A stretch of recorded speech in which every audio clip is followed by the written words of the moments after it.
આપ જોઈ રહ્યા છો સ્પાર્ક ટુડે ન્યૂઝ। પાદરાના શાદરાની શાળાના જ શિક્ષક વિદ્યાર્થીઓનો જે વિડીયો છે તે વાયરલ થયો છે ત્યારે હરણી લેક ઝોનની ઘટના બાદ પ્રવાસમાં બાળકોના જીવ જોખમમાં મૂક્યા તેવો એક વિડીયો સામે આવ્યો છે। પાદરાની શાદરા પ્રાથમિક શાળાના બાળકો દરિયા કિનારામાં પાણીમાં મસ્તી કરી રહ્યા હોય તેવો એક વિડીયો વાયરલ થઈ રહ્યો છે અને પોરબંદરના માધવપુર બીચનો વિડીયો આ નાગરિકે ઉતારીને સોશિયલ મીડિયા પર મૂક્યો છે। એક તરફ વડોદરા શહેર અને રાજ્યમાં સંખ્યાબંધ શાળાઓના પ્રવાસો રદ કરવામાં આવ્યા છે ત્યારે પાદરાના શાદરા પ્રાથમિક શાળાના બાળકો પોરબંદર પ્રવાસે લઈ જતા જ માધવપુર દરિયામાં 30 થી 40 બાળકો મસ્તી કરી રહ્યા હોવાનો આ એક વિડીયો નાગરિકે ઉતાર્યો છે, જેમાં સ્પષ્ટ નજરે આવી રહ્યું છે કે શિક્ષક પણ ત્યાં જ છે અને બાળકો પાણીમાં જોખમી મસ્તી કરી રહ્યા છે।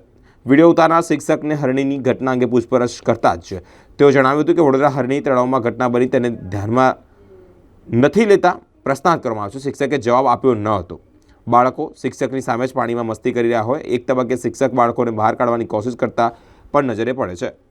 પાદરા તાલુકાના શાદરા ગામના વિદ્યાર્થીઓ પ્રવાસ માટેની 25/1/24 યાત્રાથી મંજૂરી આપવામાં આવેલ છે। એ પ્રવાસ શરતોને આધીન મંજૂરી આપવામાં હોય છે। પ્રવાસ સંપૂર્ણ સલામત રીતે થાય, વિદ્યાર્થીઓની સંપૂર્ણ સલામતી જળવાય, તમામ બાબતોની યોગ્ય ચકાસણી કરવાની હોય છે, એ પ્રમાણે આયોજન કરવાનું હોય છે અને એ પ્રમાણે કોઈ અનિચ્છનીય બનાવ ન બને તેની પણ તકેદારી શાળાએ શિક્ષકોએ રાખવાની હોય છે। આ ઉપરાંત વધુ ઊંચાઈવાળા, ઊંડાણવાળા, પાણીવાળા તેમજ દેખીતા જોખમી સ્થળોએ પ્રવાસ કરવાની મંજૂરી આપવામાં આવેલ નથી। તેમ છતાં સાહેબ વિડીયો જે વાયરલ થયો છે, જોખમી રીતે બાળકો દરિયાના પાણીમાં મજા લઈ ગયા છે, આવી ઘટના બની છે, શું કાર્યવાહી કરશો? કેટલી ગંભીર બાબત છે? ખરેખર આ ઘટના બની ખૂબ ગંભીર બાબત છે। ત્યાંના સરપંચશ્રી અને મીડિયા દ્વારા પણ મને આ પ્રકારે જાણ થઈ છે। આ ઘટનાની તપાસના આદેશ આપી દેવામાં આવ્યા છે અને એમની સામે શિક્ષાત્મક પંચાયત શિસ્ત સેવા નિયમ મુજબ કાર્યવાહી કરવામાં આવશે। કેટલી ગંભીર બાબત છે, કારણ કે હમણાં જ જવાબદાર તમામ વિરુદ્ધ પગલાં 100% લેવામાં આવશે।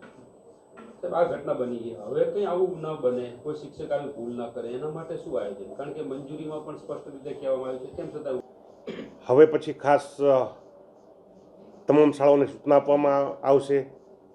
કોઈ પણ પ્રવાસ કરો તો આવા સ્થળો ન લેવા, એ ઉપરાંત દેખીતી રીતે જે જોખમી છે એવી સ્થળોની મુલાકાતનો આદેશનો ભંગ ન થાય એની શાળાઓએ તમામ તકેદારી રાખવી અને શક્ય હોય તો ટૂંકો પ્રવાસ કરાવવો એવું આપણે એમને સૂચન આપીશું। Thank you. જય હિન્દ।